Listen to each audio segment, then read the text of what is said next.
Hi all, welcome to one's introduction to artificial intelligence and data science എന്ന സബ്ജക്റ്റിന്റെ university expectation practice questions ആണ് നമ്മൾ ഇന്ന് discuss ചെയ്യാൻ പോകുന്നത്. നമുക്ക് സെഷൻ സ്റ്റാർട്ട് ചെയ്യാം. ഫസ്റ്റ് നമ്മൾ ഡിസ്കസ് ചെയ്യാൻ പോകുന്ന question, list any 3 types of machine learning system with one line definition.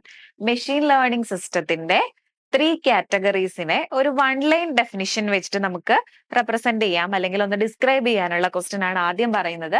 അപ്പോ ഏതൊക്കെയാണ് മെഷീൻ ലേണിംഗിന്റെ ടൈപ്സ് വരുന്നത്? Supervised learning, unsupervised learning, reinforcement learning. അപ്പോൾ ഇത് നമുക്ക് എസ്സേയിലും എക്സ്പെക്ട് ചെയ്യാവുന്ന ഒരു ക്വസ്റ്റ്യൻ തന്നെയാണ്. അപ്പോൾ ഷോർട്ട് ആൻസർ ആയിട്ട് നമ്മൾ ഇത് റെപ്രസെന്റ് ചെയ്യുന്നു എന്ന് മാത്രമേ ഉള്ളൂ. അപ്പൊ നമുക്ക് നോക്കാം.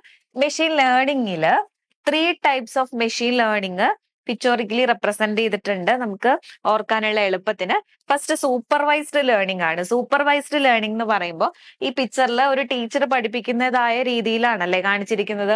അതായത് നമ്മൾ സൂപ്പർവൈസ്ഡ് ലേണിംഗിൽ യൂസ് ചെയ്യുന്നതെന്ന് പറയുന്നത് ലേബൽഡ് ഡേറ്റ സെറ്റ് ആയിരിക്കും. അതായത് നമ്മൾ കൊടുക്കുന്ന ഇൻപുട്ട് എന്താണോ ആ ഇൻപുട്ട് എന്താണ് എന്നുള്ളത് കറക്റ്റ് ആയിട്ട് പറഞ്ഞു കൊടുക്കും. അതിന്റെ ഒപ്പം തന്നെ കിട്ടാൻ പോകുന്ന ഔട്ട്പുട്ടിനെ കുറിച്ചും ഒരു ഐഡിയ കൊടുക്കും. അതാണ് ലേബൽഡ് ഡേറ്റ എന്നതുകൊണ്ട് ഉദ്ദേശിക്കുന്നത്. അപ്പോൾ സൂപ്പർവൈസ്ഡ് ലേണിംഗ് എന്ന് പറയുന്നത് ലേൺ ഫ്രം ലേബൽഡ് ഡേറ്റയാണ്.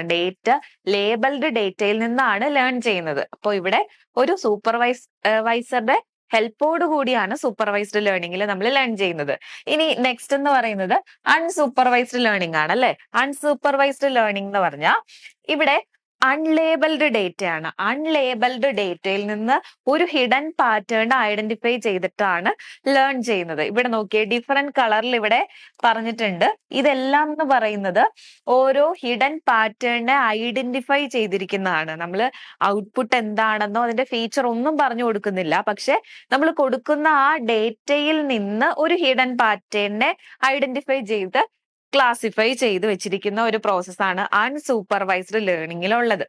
അപ്പോ ഇവിടെ നമുക്ക് അൺസൂപ്പർവൈസ്ഡ് ലേണിംഗ് എന്ന് പറഞ്ഞാൽ find hidden patterns in unlabeled data. Unlabeled ഡേറ്റയിൽ നിന്ന് ഹിഡൻ പാറ്റേണിനെ ഐഡന്റിഫൈ ചെയ്യുന്ന പ്രോസസ്സാണ് അൺസൂപ്പർവൈസ്ഡ് ലേണിംഗിൽ നടക്കുന്നത്.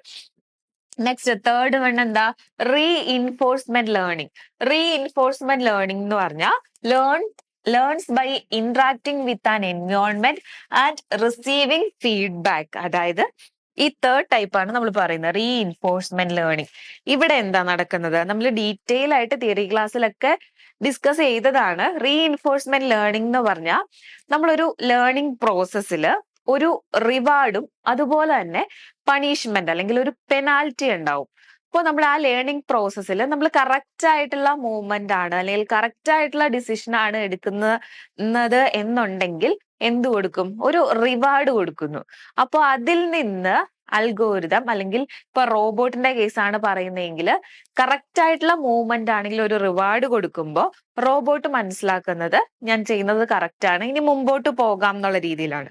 ഇനി ചെയ്യുന്ന പ്രോസസ് എന്ന് പറയുന്നത് ഒരു റൈറ്റ് മൂവ് അല്ല, റോങ് ആയിട്ടുള്ള ഒരു മൂവ് ആണെന്നുണ്ടെങ്കിൽ എന്ത് ചെയ്യും? അവിടെ ഒരു പെനാൽറ്റി ഉണ്ടാവും. അപ്പോൾ ഒരു പണിഷ്മെന്റ് ഉണ്ടാവും. അതിന്റെ മീനിങ് എന്താണ്? റോങ് മൂവ് ആണ് എന്നുള്ളത് റോബോട്ടിന് മനസ്സിലാവും. അപ്പൊ ആ ഒരു ഫീഡ്ബാക്കിന്റെ ബേസിൽ മുമ്പോട്ടുള്ള മൂവ്മെന്റ് നടക്കുന്നു. അതായത് കറക്റ്റ് മൂവ് ആണെങ്കിൽ ഒരു പോയിന്റ് കൊടുക്കുന്നു അല്ലെങ്കിൽ ഒരു റിവാർഡ് കൊടുക്കുന്നു. ഇനി അതല്ല, കറക്റ്റ് ആയിട്ടല്ല മൂവ് ചെയ്യുന്നെന്നുണ്ടെങ്കിൽ ആ പോയിന്റ് ജസ്റ്റ് കുറയുന്നു അല്ലെങ്കിൽ അവിടെ ഒരു പെനാൽറ്റി വരുന്നു. അപ്പൊ ഈ പറയുന്ന റിവാർഡിന്റെയും പെനാൽറ്റിയുടെയും ബേസിലാണ് ഇവിടെ റീഇൻഫോഴ്സ്മെന്റ് ലേണിംഗിന്റെ അൽഗോരിതം വർക്ക് ചെയ്യുന്നത്. റോബോട്ടിന്റെ കേസും അതുപോലെ ഒരു ട്രഷർ ഹണ്ടിന്റെ കേസൊക്കെ തിയറി ക്ലാസ്സിൽ നമ്മൾ ഡിസ്കസ് ചെയ്താണ്. ഇപ്പൊ നമുക്കൊരു ട്രഷർ ഒരു സ്ഥലത്ത് ഇരിക്കുന്നുണ്ട്, അവിടുന്ന് നമുക്കത് പോയി എടുക്കണം എന്നുണ്ടെങ്കിൽ നമ്മൾ റൈറ്റ് ആയിട്ടുള്ള വഴിയിലൂടെയാണ് പോകുന്നതെന്നുണ്ടെങ്കിൽ എന്ത് ചെയ്യും? അവിടെ നമുക്ക് പോകുന്ന വഴിയിലെല്ലാം +1 പോയിന്റ് വെച്ച് കിട്ടും. ഇനി നമ്മൾ പോകുന്ന വഴി എന്ന് പറയുന്നത് റോങ് ആണെന്നുണ്ടെങ്കിൽ അപ്പൊ എന്താവും? അവിടെ ഒരു -1 പോയിന്റും കിട്ടും. അപ്പൊ നമ്മൾ മനസ്സിലാവും നമ്മൾ പോകുന്ന -1 എന്ന് പറയുന്ന പോയിന്റ് കിട്ടിക്കഴിയുമ്പോൾ നമുക്ക് മനസ്സിലാവുന്നത് എന്താണ്? നമ്മൾ റോങ് ആയിട്ടുള്ള വഴിയിലാണ് പോകുന്നതെന്നാണ്. +1 പോയിന്റ് കിട്ടിക്കഴിയുമ്പോൾ നമ്മൾ റൈറ്റ് ആയിട്ടുള്ള പാത്തിൽ കൂടിയാണ് മൂവ് ചെയ്യുന്നത് എന്നുള്ളത് ആ ട്രഷർ ഹണ്ടിന്റെ എക്സാമ്പിളിൽ നമ്മൾ കണ്ടതാണ്. അതുപോലെ റോബോട്ടിന്റെ കേസിലും ഇങ്ങനെ തന്നെയാണ് വർക്ക് ചെയ്യുന്നത്. അപ്പോൾ മെയിൻ ആയിട്ട് 3 ടൈപ്സ് ഓഫ് മെഷീൻ ലേണിംഗ് ആണുള്ളത്. സൂപ്പർവൈസ്ഡ് ലേണിംഗ്, അൺസൂപ്പർവൈസ്ഡ് ലേണിംഗ്, അതുപോലെ തന്നെ റീഇൻഫോഴ്സ്മെന്റ് ലേണിംഗ്. നമുക്ക് നെക്സ്റ്റ് ക്വസ്റ്റ്യൻ നോക്കാം. നെക്സ്റ്റ് ചോദിക്കുന്നത് what is the difference between regression and classification problem. അതായത് റിഗ്രഷനും അതുപോലെ ക്ലാസിഫിക്കേഷൻ പ്രോബ്ലവും തമ്മിലുള്ള ഡിഫറൻസ് എന്താണെന്നുള്ളതാണ്. നമ്മളൊന്ന് കാറ്റഗറൈസ് ചെയ്തിട്ടുണ്ട്. ഔട്ട്പുട്ട് ടൈപ്പ്, അതുപോലെ ഗോൾ, പിന്നെ എക്സാമ്പിൾ പ്രോബ്ലംസ് ഒക്കെ എന്താണ് വരുന്നത് എന്നുള്ള ബേസിലാണ് ക്ലാസിഫൈ ചെയ്തിരിക്കുന്നത്.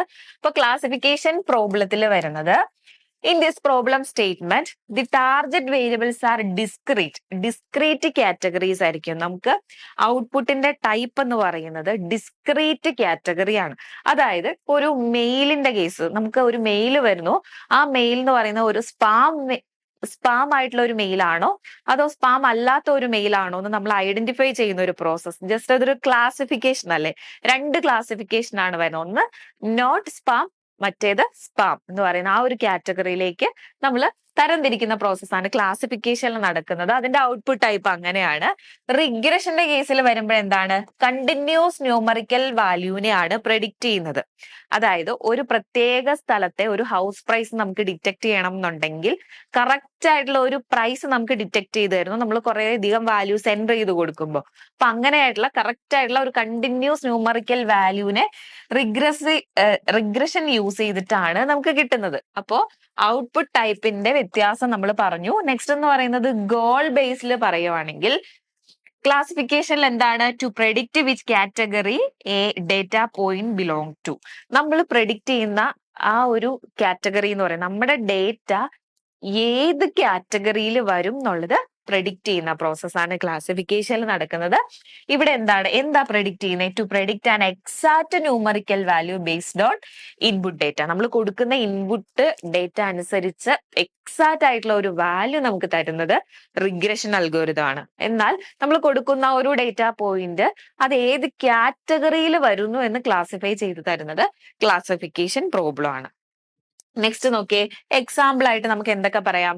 ക്ലാസിഫിക്കേഷനിലാണെങ്കിൽ ഇമെയിൽ സ്പാം ഡിറ്റക്ഷൻ ഒരു എക്സാമ്പിൾ ആണ്, അതുപോലെ ഇമേജ് റെക്കഗ്നീഷൻ ഒരു എക്സാമ്പിൾ ആണ്, കസ്റ്റമർ സെന്റിമെന്റ് അനാലിസിസ് എന്ന് പറയുന്ന ഒരു എക്സാമ്പിൾ ആണ്. അതുപോലെ റിഗ്രഷനിൽ നമുക്ക് എന്തൊക്കെ പറയാം, ഇപ്പൊ പറഞ്ഞ ഹൗസ് പ്രൈസിന്റെ പ്രഡിക്ഷൻ, സ്റ്റോക്ക് മാർക്കറ്റിന്റെ ഫോർകാസ്റ്റിംഗ്, സെയിൽസ് പ്രഡിക്ഷൻ, ഇങ്ങനെയുള്ള പ്രോബ്ലംസ് ഒക്കെയാണ് റിഗ്രഷൻ യൂസ് ചെയ്തിട്ട് സോൾവ് ചെയ്യുന്നത്. ഇനി റിഗ്രഷന്റെയും അതുപോലെ ക്ലാസിഫിക്കേഷന്റെയും ഒരു പിക്ചർ നമുക്ക് നോക്കാം. ഇവിടെ റിഗ്രഷൻ ആണ്. റിഗ്രഷൻ എന്ന് പറയുമ്പോൾ കണ്ടിന്യൂസ് ആയിട്ടുള്ള വാല്യൂസ് നമുക്ക് ഇവിടെ പ്രെഡിക്റ്റ് ചെയ്ത് കിട്ടുന്ന ഒരു പ്രോസസ്സാണ്. ഇവിടെ എന്ന് പറയുന്നത് ക്ലാസിഫിക്കേഷനിൽ ഒരു ബൗണ്ടറി ലൈൻ ഉണ്ടാവും. അവിടെ ജസ്റ്റ് ഒന്ന് നമ്മൾ കൊടുക്കുന്ന ഡേറ്റ പോയിന്റ് ഏത് ക്ലാസ്സിലാണെന്നുള്ളത് ഒന്ന് ക്ലാസിഫൈ ചെയ്ത് തരും. നമ്മുടെ ഇപ്പോൾ ഡേറ്റ പോയിന്റ് നമ്മൾ കൊടുക്കുമ്പോൾ ഇത് ഈ ക്ലാസ്സിലാണോ, ഈ ബൗണ്ടറി ലൈനിൽ മേലുള്ള അപ്പർ ക്ലാസ്സിലാണോ അല്ലെങ്കിൽ ലോവർ ക്ലാസ്സിലാണോ എന്ന് ജസ്റ്റ് ക്ലാസിഫൈ ചെയ്ത് തരുന്ന പ്രോസസ്സാണ് ക്ലാസിഫിക്കേഷനിൽ നടക്കുന്നത്. നമുക്ക് നെക്സ്റ്റ് ക്വസ്റ്റ്യൻ നോക്കാം. നെക്സ്റ്റ് ഒരു സ്റ്റേറ്റ്മെന്റ് ആണ്. അതായത് നമ്മുടെ സിലബസിൽ പറഞ്ഞിരിക്കുന്ന സ്റ്റേറ്റ്മെന്റ് മാത്രം സ്പെസിഫൈ ചെയ്ത് പറഞ്ഞിരിക്കുന്ന ഒരു കാര്യമാണിത്. ഇതിന്റെ പ്രൂഫ് നമുക്ക് പഠിക്കാനല്ല, തിയറം മാത്രമാണുള്ളൂ. അപ്പൊ ഈ ഒരു സ്റ്റേറ്റ്മെന്റ് ഇതേപോലെ പഠിക്കുന്നത് നന്നായിരിക്കും. നമുക്ക് നോക്കാം എന്താണെന്നുള്ളത്. എന്താണ് യൂണിവേഴ്സൽ അപ്രോക്സിമേഷൻ തിയറം, അതാണ് ചോദിച്ചിരിക്കുന്നത്. The universal approximation theorem States that A feed forward neural network with a single hidden layer and A finite number of neurons can approximate any continuous function on a compact subset of a real numbers Rn given an appropriate activation function. അതായത് feed forward neural network എന്താണ്? Feed forward neural network എന്ന് പറഞ്ഞാൽ forward ആയിട്ടുള്ള ഡയറക്ഷനിലേക്ക് മാത്രം hidden layers പോകുന്നതാണ്, അല്ലെങ്കിൽ ന്യൂറോൺസിന്റെ ആ പാത്തിനെയാണ് feed forward neural network എന്ന് പറയുന്നത്. ഒരു ഫീഡ് ഫോർവേഡ് ന്യൂറൽ നെറ്റ്വർക്കിൽ ഒരുപാട് ഹിഡൻ ലെയേഴ്സ് ഒന്നുമില്ല.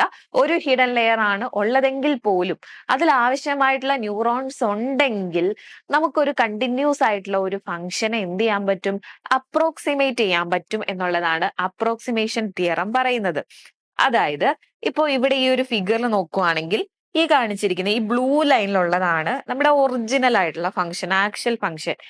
ഇനി നമുക്ക് ഈ പറയുന്ന ഫൈനൈറ്റ് നമ്പർ ഓഫ് ന്യൂറോൺസ് ഉണ്ട് എന്നുണ്ടെങ്കിൽ ഒരുപാട് ഹിഡൻ ലെയർ ഒന്നും ഇല്ല എങ്കിലും ഒരു ലെയർ മാത്രമേ ഉള്ളൂ എങ്കിൽ നമുക്ക് ഈ ഒറിജിനൽ ഫംഗ്ഷനോട് അപ്രോക്സിമേറ്റ് ചെയ്യുന്ന രീതിയിൽ ഒരു ഫംഗ്ഷനെ ജനറേറ്റ് ചെയ്യാൻ പറ്റും. അതാണ് ഈ യെല്ലോ കളറിൽ കാണിച്ചിരിക്കുന്നത്. ഓക്കെ, ഒറിജിനൽ അല്ല എങ്കിലും ഏകദേശം അപ്രോക്സിമേറ്റ് ആയിട്ട് നമുക്ക് അതിനെ റെപ്രസെന്റ് ചെയ്യാൻ പറ്റും. അതാണ് യൂണിവേഴ്സൽ അപ്രോക്സിമേഷൻ തിയറം നമ്മളോട് പറയുന്നത്. ഓക്കെ, അപ്പോൾ നമ്മൾ ഇന്ന് നോക്കിയത് ഒരു 3 ഷോർട്ട് ആൻസർ ക്വസ്റ്റ്യൻ ആണ്. ഇനി പുതിയ കുറച്ച് ക്വസ്റ്റ്യൻസുമായിട്ട് അടുത്ത സെഷനിൽ കാണാം. Thank you.